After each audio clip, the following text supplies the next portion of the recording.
Good morning class बच्चों।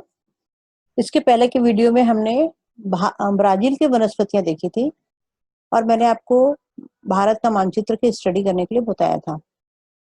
भारत की वनस्पतियां आकृति 5.3 के आधार पर निम्नलिखित प्रश्नों के उत्तर दीजिए। हिमाच्छादित प्रदेश में कौन से वन पाए जाते हैं? प्रमुख रूप से तटीय वनस्पतियां किस तटीय प्रदेश में पाई जाती हैं? भारत का अधिकांश भूभाग किन प्रकार के वनों से व्याप्त है? कटीली झाड़ियों वाले वन कहाँ पाए जाते हैं? ठीक है, हिम यानी बर्फ हमको पता है, हिमाच्छादित प्रदेश ये भाग है। ठीक है, यहाँ पर कौन से वन पाए जाते हैं? हम इस पार्ट को जब पढ़ेंगे, इस पैसेज को जब हम पढ़ेंगे तब हमको इसके आंसर यहाँ पर पूरे मिल जाएंगे। प्रमुख रूप से तटीय तटीय वनस्पति, तटीय भाग कौन सा? ये भाग जो पूरा ब्लू भाग दिया है ना, ये किनारे पर, ये पूरा तटीय भाग है। भारत का अधिकांश भूभाग किन वनों से व्याप्त है, ऐसा क्यों? ये हमको भी पैसेज में मिलेगा। कटीली झाड़ियों वाले वन कहाँ पाए जाते हैं? कटीली झाड़ियों वाले वन जहाँ पर पानी कम होता है ना, जहाँ पर पानी सीमित मात्रा में मिलता है, तो ऐसे वन वहां पर क्या होते हैं? कटीली वन। ज्यादातर उष्ण रेगिस्तान वाले प्रदेश में, राजस्थान में, है ना। अब देखिए भौगोलिक स्पष्टीकरण। भारत में वनों के निम्नलिखित प्रकार पाए जाते हैं। भारत में औसतन 2000 मिलीमीटर से अधिक वर्षा, प्रचुर सूर्य प्रकाश जिन प्रदेशों में पहुंचता है वहां सदाबहार वन पाए जाते हैं। अब देखिए इस मानचित्र में सदाबहार सदाबहार वन, जो डार्क ग्रीन कलर का जो पोर्शन दिया है, ये सब क्या है? सदाबहार वन का प्रदेश। भारत में औसतन 2000 मिलीमीटर से अधिक वर्षा, प्रचुर सूर्य प्रकाश जिन प्रदेशों में पहुंचता है वहां सदाबहार वन पाए जाते हैं। इन वनों के वृक्षों की पत्तियां चौड़ी एवं गहरी हरी होती है। क्या खासियत है? गहरी हरे रंग की और चौड़ी पत्तियां होती हैं। इन वृक्षों की लकड़ी मजबूत, भारी एवं टिकाऊ होती है। ये वृक्ष कैसे होते हैं? इनकी लकड़ी एकदम मजबूत होती है, भारी होती है एवं टिकाऊ होती है। उदाहरण है महोगनी और शीशम।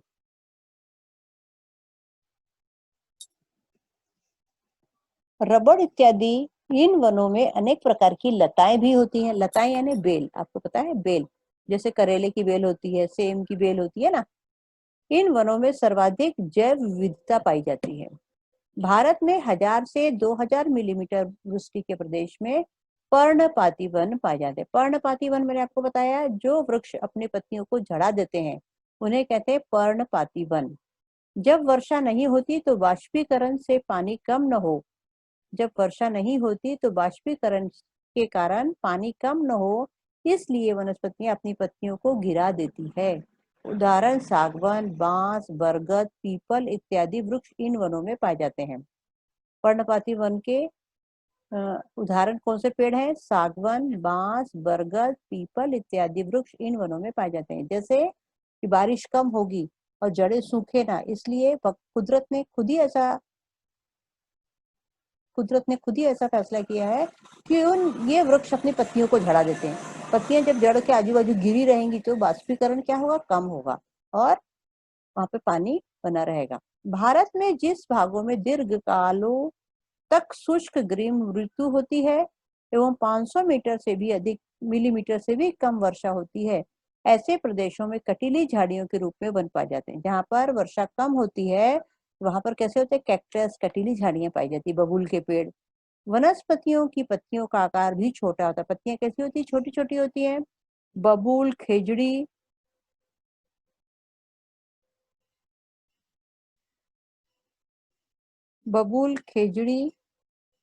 घृत कुमारी। घृत कुमारी आपको पता है क्या है? घृत कुमारी यानी एलोवेरा, ग्वारपाठा, रामबास आदि नागफनी के प्रकार पाए जाते हैं। देखो खैर, बबूल, खेजड़ी, घृत कुमारी, रामबास आदि नागफनी के प्रकार पाए जाते हैं। तट से सटा दलदल का प्रदेश खाड़ियों व लगुनों के भागों से क्षारयुक्त मृदा एवं आर्द्र जलवायु वाला होता है। वहां तटीय प्रदेश के वन पाए जाते हैं। उन्हें सुंदरी के वन या गरान के वन कहते हैं। जनरली हम देखते हैं ना, पानी के पास कैसे होते हैं? हरी हरी घास होती है, उन्हें गरान कहते हैं। और सुंदरी के वन भी कहाँ होते हैं? जहाँ पर तट से सटा दलदल का प्रदेश, खाड़ियों व लगुनों के भागों में क्षारयुक्त मृदा एवं आर्द्र जलवायु होती है। वह तटीय प्रदेश के वन पाए जाते हैं। उन्हें सुंदरी के वन या गरान के वन कहते हैं।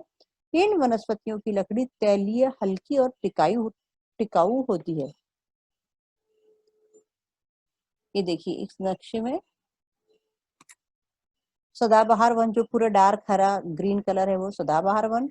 पर्णपाती वन जैसे हमने उदाहरण देखा ना, पीपल, सागौन, बांस, है ना। कटीले वन जैसे बबूल, खैर, खेजड़ी, घृत कुमारी। हिमालय के वन, ये देखिए ये लाइट कलर वाले।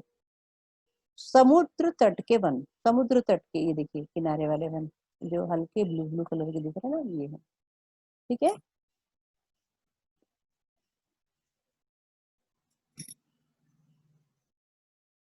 अब देखिए हिमालय में, हिमालय में ऊंचाई के अनुसार 3 प्रकार के वन पाए जाते हैं। कितने प्रकार के? 3 प्रकार के। अधिक ऊंचाई वाले प्रदेशों में मौसमी फल फूल वाले वृक्ष पाए जाते हैं। मध्यम ऊंचाई वाले प्रदेश में सनोबर, देवदार, सरो आदि शंकुधारी वृक्ष एवं तलहटी में मिश्र वन पाए जाते हैं।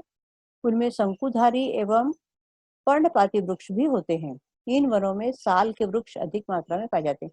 साल एक प्रकार का पेड़ है जिसके वृक्ष अधिक पाए जाते हैं। ब्राजील में वन्य जीवन, अभी हमने भारत की वनस्पति, ब्राजील की वनस्पति के बारे में अध्ययन किया। ठीक है। अब हम पढ़ेंगे ब्राजील में वन्य जीवन।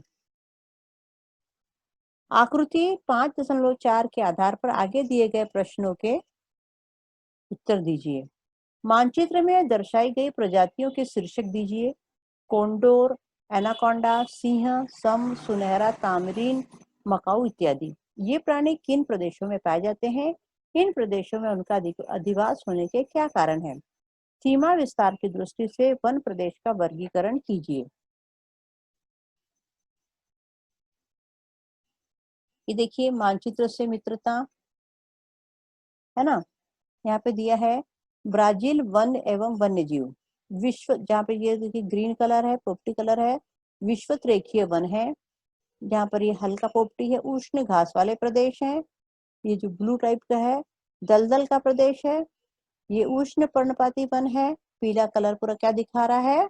उष्ण सॉरी माफ कीजिए, कटीली झाड़ियों के वन। और यह समशीतोष्ण घास वाले प्रदेश। इन नक्शे पर ध्यान से देखेंगे। अब देखिए द्वैत के रंग। किस देश में विषुवत रेखीय वन अधिक पैमाने पर पाए जाते हैं?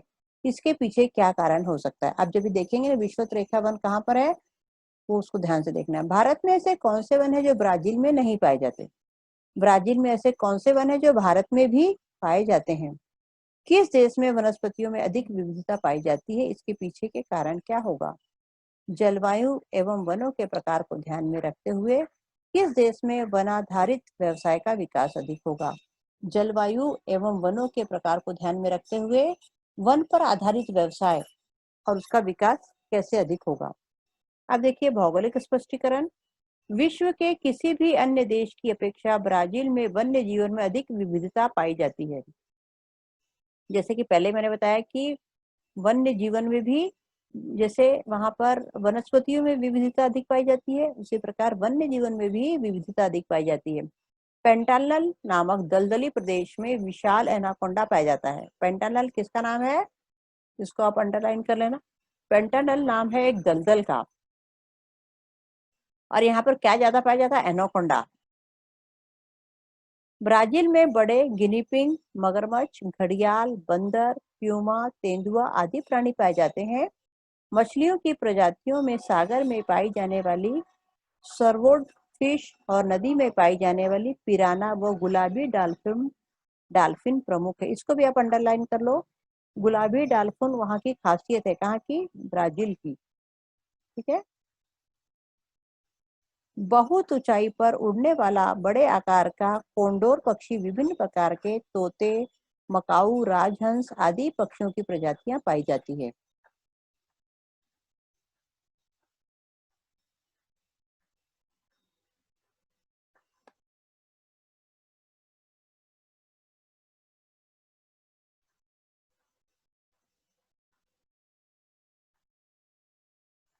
बहुत ऊंचाई पर उड़ने वाले बड़े आकार का कॉन्डोर पक्षी, विभिन्न प्रकार के तोते, मकाऊ राजहंस आदि पक्षियों की प्रजातियां वहां पर पाई जाती है।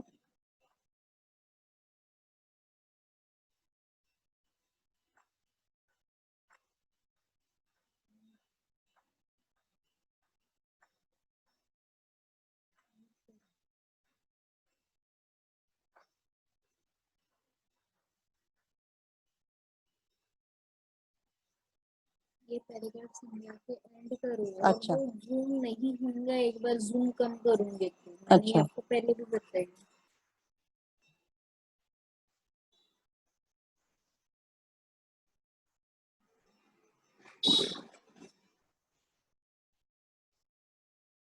विभिन्न प्रकार के तोते, मकाऊ राजहंस आदि पक्षियों की प्रजातियां पाई जाती है। लाखों प्रकार के कीड़े यहाँ की विशेषता है। ऐसी विविधता के कारण ब्राजील में वन्य जीवन बहुत समृद्ध है। ठीक है, अब इसके बाद के वीडियो में हम इसके आगे का भाग लेंगे बच्चों। धन्यवाद।